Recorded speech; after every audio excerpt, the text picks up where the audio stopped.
UFOs real? I mean, for sure. Does the Bible talk about them? Are UFOs involved in end-time Bible prophecy, end-time events? Could they be a little piece of a puzzle that we have missed? My guest, Chuck Missler, says yes. He's a Naval Academy graduate and former branch chief of the Department of Guided Missiles, CEO of 6 public companies. 4 of the 6 were highly classified in the Department of Defense. Chuck Missler, you are such, in my opinion, and I'm entitled to say this, you are such a renowned, wonderful Bible teacher. Are you a little Miss Sugar? What are you talking about? UFOs, flying saucers? I mean, I don't get it. Well, first of all, I appreciate the intended encouragement, but I really came at this whole subject because of my love for the Bible. It happens that I come out of an information science background. My whole career, 30 years in the strategic community, gives me perhaps a little different perspective than most people would have going at this topic. But I want to right up front indicate it was my biblical interest that brought me into this rather than my high-tech background, although that's proven to be, that and my Department of Defense connections have been very valuable to me. So that's one of the reasons I find myself in this peculiar posture. But it's not, in other words, he has a lot of experience, a lot of knowledge from the intelligence community, which helps him put a lot together of what we'll be talking about. But he's saying it's his love for the Bible that is really motivating him right now.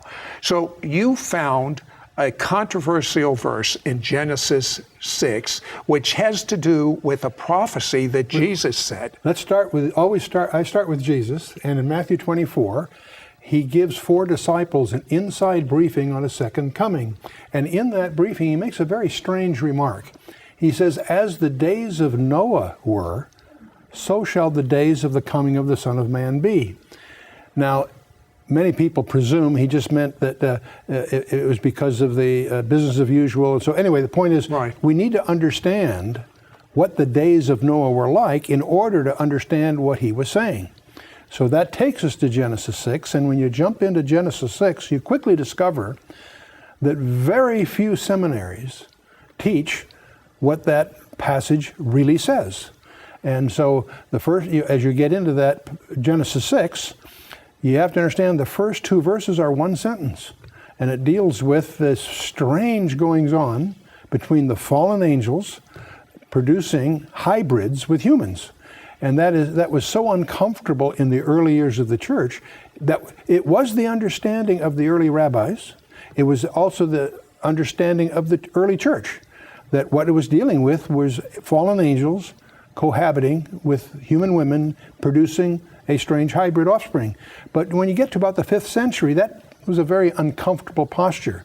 So they cooked up this, what they call the lines of Seth argument, and that's what's taught in most seminaries. One of the things I discover is that many people who are seminary products of most seminaries haven't been taught that there are different perspectives of Genesis 6, and it's the literal, careful study version of Genesis 6 that starts to raise the fog on this whole issue.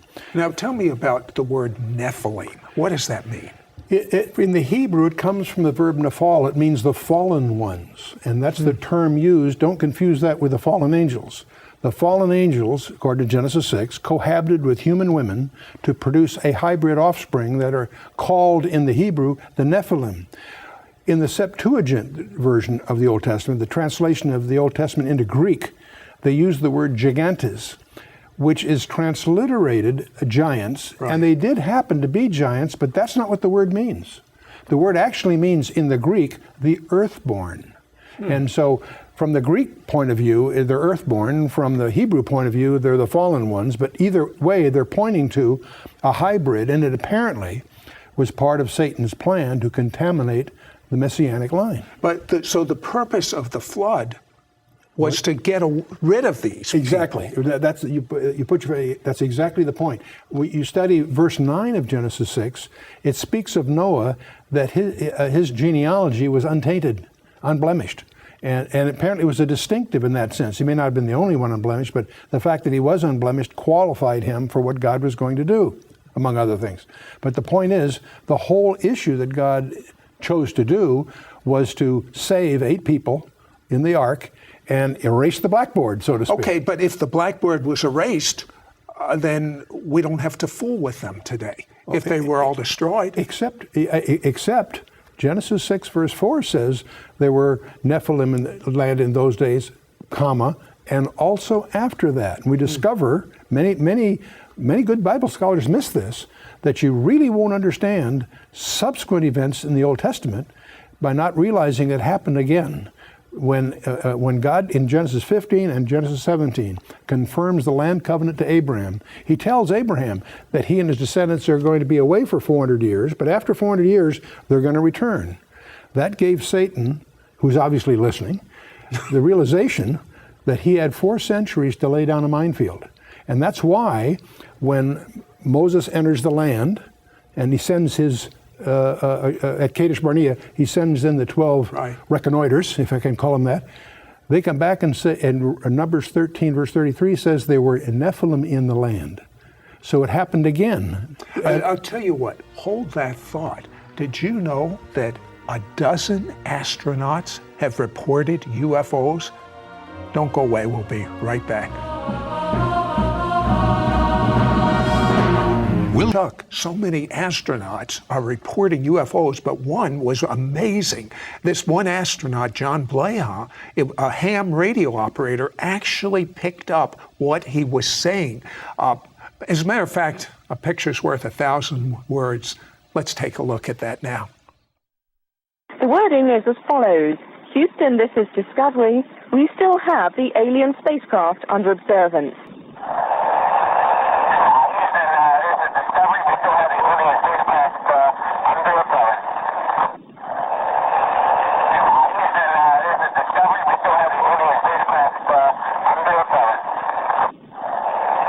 I have a question for you. Why is there so much misinformation?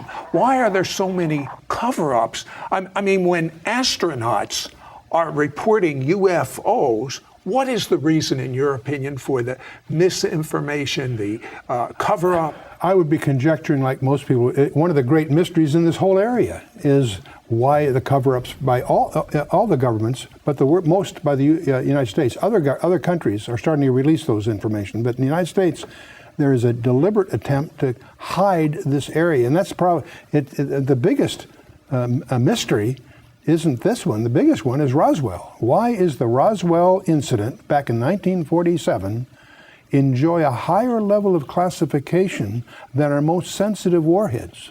You're from the intelligence community. You should tell me. Well, it makes no sense. I agree. And it's a mystery. I don't have a conjecture as to why they're doing it, but it's clear 2 presidents and 4 congressmen have been unable to crack the security that surrounds the Roswell incident.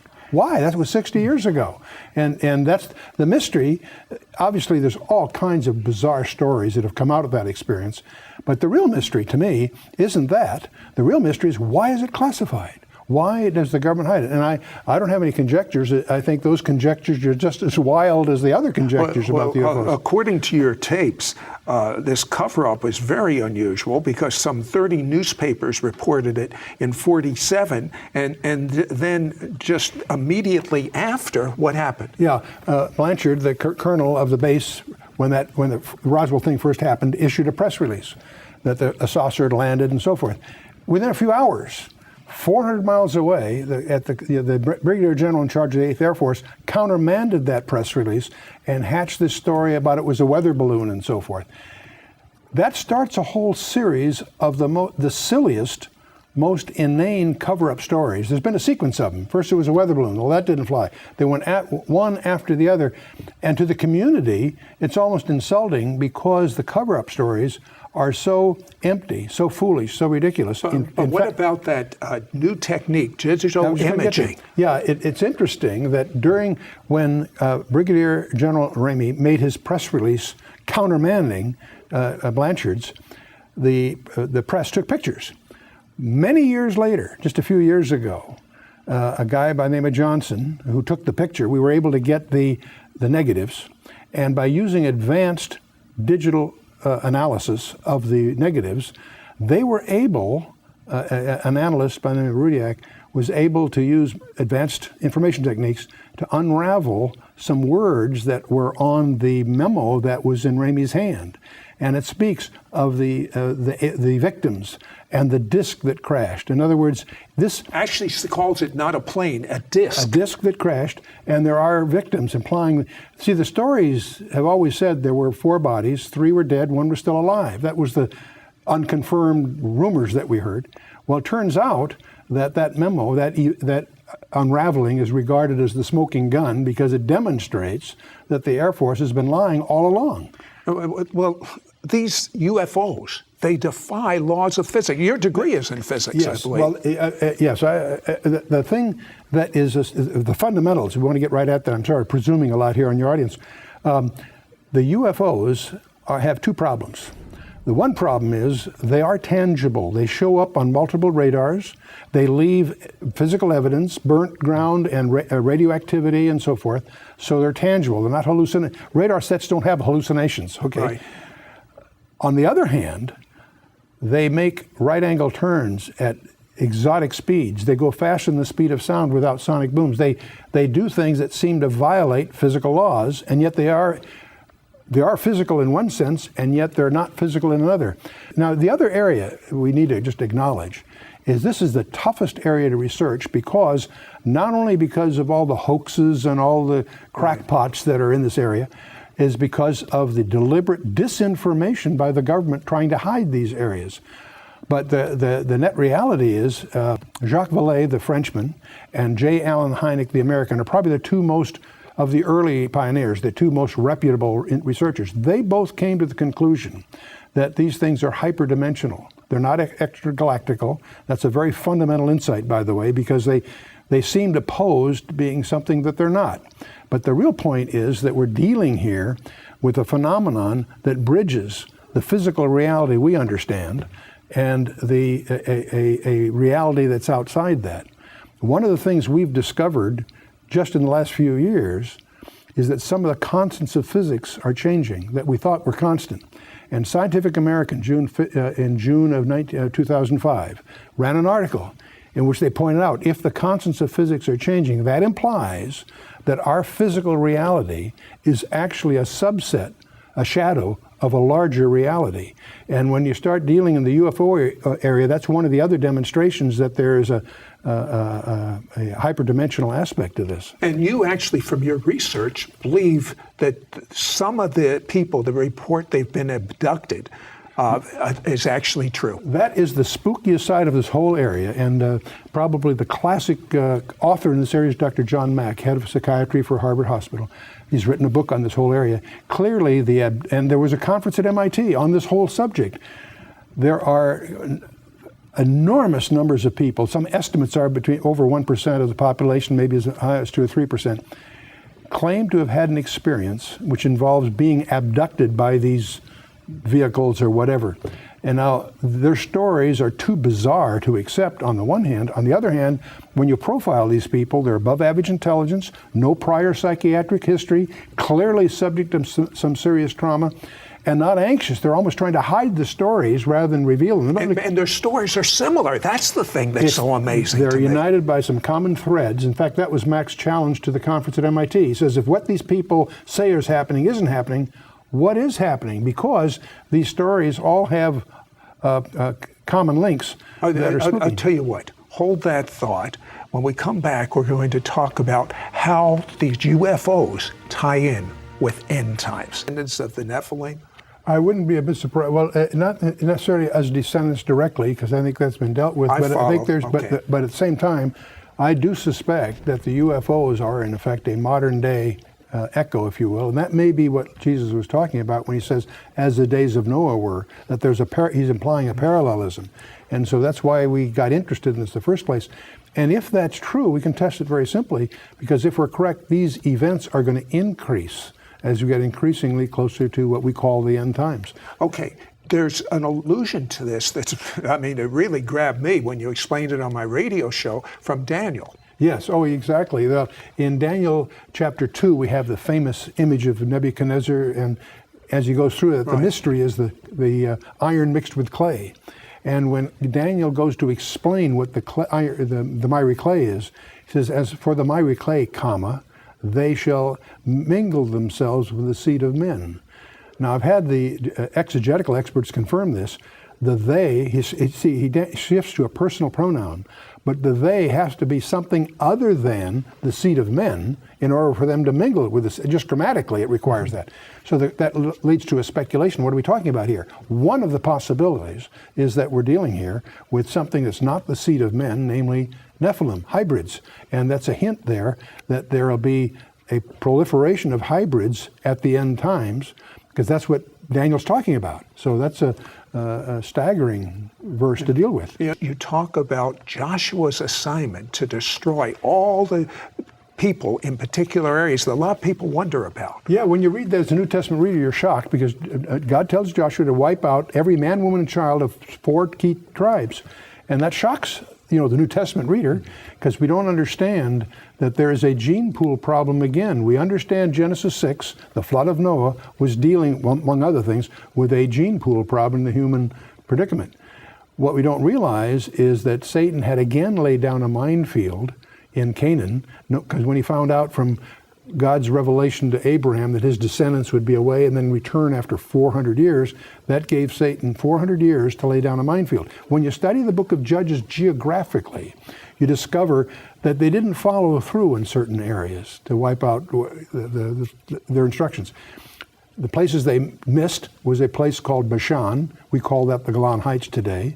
There's other areas, the central part, that we would call Judea and Samaria, but now it's called the West Bank. And there's the third area, a place called Gaza. And you stand back from that and you realize those areas where they failed to follow through in the book of Judges are the same areas that are under dispute today. And you begin to realize that there's a demon overlay on human history here that we need to understand. Now that's my next question. In your opinion, are we talking about aliens from foreign planets, or are we talking about demons? Well, first of all, I don't believe that even J. Allen Hyde and Jacques Vallée concluded they're not intergalactical for a number of good physical reasons.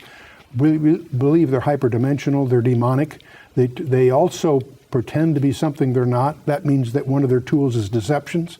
And so that gives us a perspective of where they stand biblically. I believe that they are real today and that they are demonic in their root purpose. And so that creates a danger to anyone that isn't tutored in this area. And that's one reason that we include it in our materials in terms of our own spiritual hygiene. So, well, there were over a dozen astronauts that have reported to UFOs, and one astronaut in particular, his name is Dr. Edgar Mitchell. Mm-hmm. He's appealing that the files be open. Let's take a look at that. Yeah, okay. And what I am suggesting is it is now time to put away this embargo of truth about the alien presence. And I call upon our government to open up like other governments have, and you will hear about that this morning, like the Belgians have, the French have, the Brazilians have, the Argentines, the Mexicans have all released their files. It's about time now that we do the same thing and become a part of this planetary community. That is so amazing to me, Chuck. Are we going to open up our files or not? And the very fact there's resistance is alarming. You'd think that if there's nothing to hide, they would open it up. So the question that really, you can only speculate, you only feed speculation the way they're operating, keeping it secret. Okay, former President Reagan, you were telling me about an amazing statement he made about UFOs. Well, that they may be the ingredient that it may take to get the world together.